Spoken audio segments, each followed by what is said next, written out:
ชายแล้วมันพิษตัวหนึ่งนั่นมันพิษมันก็ไปผู้อื่นเลยอันนี้แหละแม่ต้องเบิ่งบัดนี้สิตำมันดูบ่ดำมันผู้นี้บ่ผู้ตู้สิเอากับยิงนั่นแล้วเด้อสิบอกเด้อเบอร์มันเด้อทำไม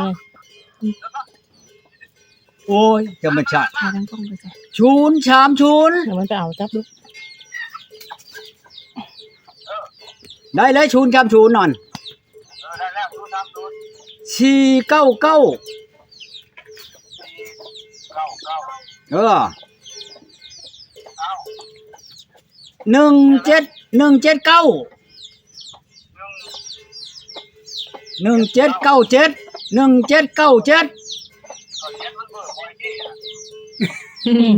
เบอร์เจ้าเนาะเอาแล้ว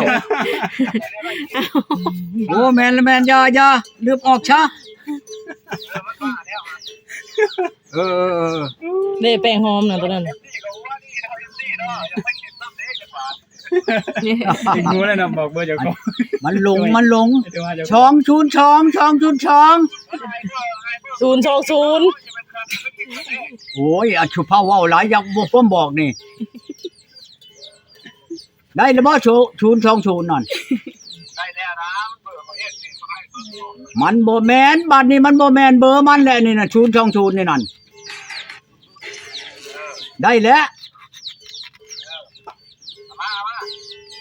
76191บาทนี่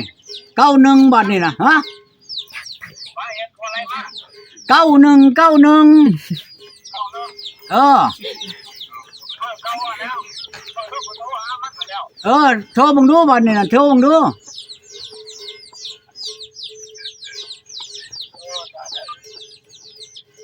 หมอนี่เพิ่นว่าหมอนั่นคอยโทรศัพท์อยู่นำข่อยนี่เพิ่นอีนั่นเอาไปโทรไปซื้อผู้ชายหมอนี่บ่โทรไปบ่ซื้อผู้ชายแล้วมันพิษตัวหนึ่งนั่นมันพิษมันก็ไปผู้อื่นเลยอันนี้แหละแม่ต้องเบิ่งบัดนี้สิตำมันดูบ่ดำมันผู้นี้บ่ผู้ตู้สิเอาเพิ่นน่ะเอาไผสิฝากเงินไปให้ตะกี้ว่าเอาเฮ็ดเมียนะโอ้ยหมู่เจ้าก็ชื่อถามชุม4ชุม5กว่าวันนี้มันออกได้นี่เพราะแฮงมันบ่แม่นได้เพราะยังว่าพี่น้องอยู่นั่นน้องว่าผู้นี้สิเอาจักเอาผู้ใดแล้วข่อยบ่ทันได้แต่งจักกีบบ่ทันได้ว่าเป็นเมียข่อยบ่ถามไปก็ได้แน่นอนอายุจักปีผู้นี้น่ะพ่อใหญ่ฮะผู้เจ้าอันโทรกินนี่น่ะ17ปีมันเนาะหากว่าไม่ห่างบ่เอาพาเงินมื้อนี่พาเงินเฮินพี่น้องเจ้าซื่อแล้วพาผ่านผู้นี้บ่พาให้ผู้นี้ล่ะให้ผู้นี้เป็นสื่อให้มันจังแบบว่าฟังมึงมื้อนี้ตัวเขาหยังนะโทรนี่มันถึกมันได้บ่โดยแล้วคำว่าเขาติดต่อกันได้แล้วก็คือเจ้าสื่อสารกับทางตัวนี้แล้วเจ้าเป็นพระเลยแม่นบ่ข่อยจะไปเพื่อนมันผู้มันบ่ให้ไปเดี๋ยวนี้มันจะต่างอยู่อีกเจ้าลัดอยู่อันคือบ่จะว่านี่บ้านปุ่งนี่ล่ะมันสิมาลัดมันสิมาจักคนจัก4-5มื้อแล้วมันให้มื้อนำกันมันมันเว้าชี้มันเว้าน่ะมันว่าฝากเงินมาให้แม่เพราะเราชื่ออยู่ชื่อกินบ่หลายก็จัก2แสนแล้วค่อยสิเมื่อเพื่อนเจ้าผู้จัก4-5มื้อแล้วพากันลงมาคันว่าตกลงว่าในใดก็ถูกต้องของน้องแล้วก็ลงมาขอ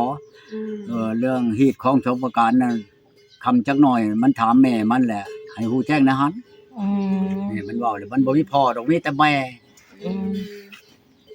นี่นะอีนี่นะโดยฟังเบิ่งหมอนี่หมอช่วยนี่โทรถามเขาแน่เพิ่นมีโรงงานอยู่หั่นน่ะเพิ่นถามเบิ่งให้เนาะจะได้แน่นอนอยากรู้จักในนั้นอันเอาน่ะมันแสนนึงพัดให้เนี่ยเจ้าอ่านผิดแล้วเมื่อกี้นี่น่ะพ่อใหญ่เอ้ยเพิ่นยังโทรมีติดย้อนมันผิดนั่นแหละจังหวะมาเบิ่งนี่คือได้แป้งหอมค่ะมาเบิ่งมันแม่น2เบอร์บ่น่ะบ่เดียวแป้งหอมเบอร์อันสวย797เบอร์หมอนี่ ฮู้เบอร์ข่อยแล้วนี่ล่ะ อืมไปอ่านเบอร์มันให้ เชื่อแม่นแล้วได้โทรใส่ตัวเองบ่ อืม โทรก็มีติด มันจะบ่ได้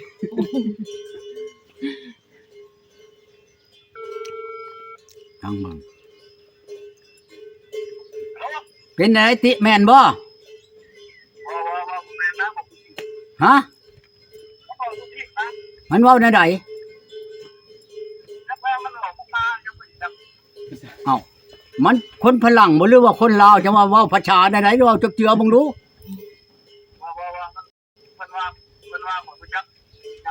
อ้าวบัดพ่อใหญ่โทรกินนี่บ่ติด ปัดเฮาโทรหาปัดคือว่าติดมันเว้าดีๆอยู่ ลมกันสิน้องกี่เนาะ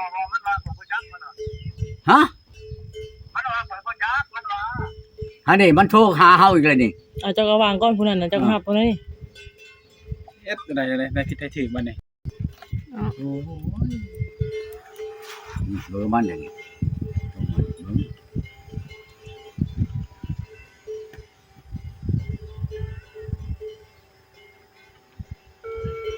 ทำมันบ่ถือกันนั่นก็บ่ได้พาใครหัวมันเลยฮัลโหลฮัลโหลเป็นไดอันเขาโทรหาเจ้าคือว่าบ่ได้เจ้าจักเว้าในใดเขาอ่ะหาดิ เอ็ด ก็เบอร์อันนี้แหละโทรหาเจ้าน่ะเบอร์อันเจ้าโทรมาหาข่อยนี่ข่อยบอกเขานี่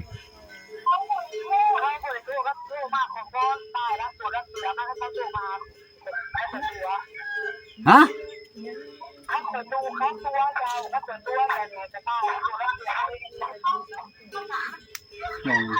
นี่เข้าใจแล้วบัด ไปตัวไผกันแท้นี่อืม ถามใหม่ดูประตูบัดนี้ ข่อยพังอยู่เจ้าเว้านั่นเสียงนิดน้อยบนๆอยู่ข่อยเราบ่เข้าใจนี่น่ะนะและน้องข่อยให้น้องข่อยโทรหาเจ้านั่นมันเพิ่นว่าเว้าบ่ลงบ่เฉงบ่จักความเจ้าเว้านั่นฮะ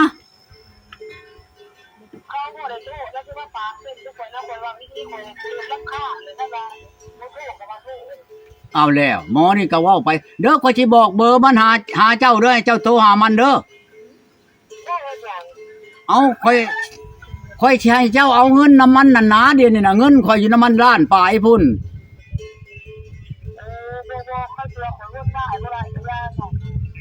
ฮะ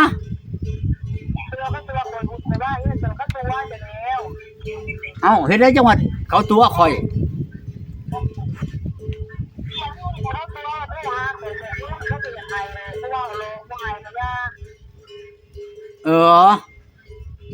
ข่อยสิบอกเบอร์มันให้เจ้าแล้วข่อยสิให้มันน่ะมาเอาเงินมาให้เจ้าเดี๋ยวนี้หั่นนะ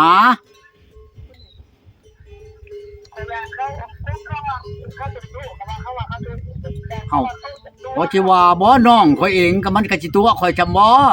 ผู้อื่นใครล่ะบ่น้องชายข่อยนี่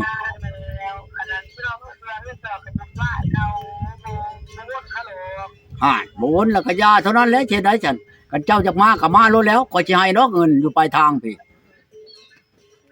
น่ะดีๆบ่แม่นนั่นดอกมันทั้งตุ้มโลดแล้วฉันเว้าแบบนี้น่ะ เอาอย่างเนื้อเนาะอยากได้เงินประตูดอลลาร์ได้นี่ จังว่านี่ โอ้ เบิ่งก่อนเด้อประตูเด้อ หืม ยันเจ้าสิค่าพระเบิ่งก่อน โอ้ยข่อยก็บ่ปานนั้นดอกไผจักได้น่ะโทรมาเลยฝากให้นั่นคนชำข่อยแล้วบ่เคยเสียเงินดอกอ้อ ถ้าว่า เหลี่ยมเนาะ ถ้าเขาจะได้แล้วก็เข้ามาแล้วก็พ่อใหญ่ก็เซค่าปลายทางให้เขาเนาะ แต่มันนาน หรือว่าเรามาแล้วพ่อใหญ่จังโอนไปน้ำลังก็ได้แบบนั้นก็สบาย ข่อยเว้าว่าคันเจ้าสิมานํข่อยแล้วก็ลงไปอันนั้นบ้าน พ่อใหญ่โทรศัพท์เจ้าดังอยู่ถึงผู้ อยู่เทิง ขึ้นไปเอานะแม่แม่นเพิ่นนั่นโทรบ่แม่นเช้ากินนี่บ่ มันมืดดอกมื้อนึงที่มันพันสายพุ่น อ๋อทุก ดึกนะนั่นสิเบิดสิรองโอเคได้แสนพุ่นล่ะ เอาไม่เกิบจ้ะนะ มันไปลมโทรศัพท์เอาไม่เกือบแป๊บหนึง มื้อนึงจะพันไฟเนาะพ่อใหญ่ เสียงสับแล้วก็ดัง โอ้อันโทรศัพท์ถามหน่อยแล้วเกือบโทรมา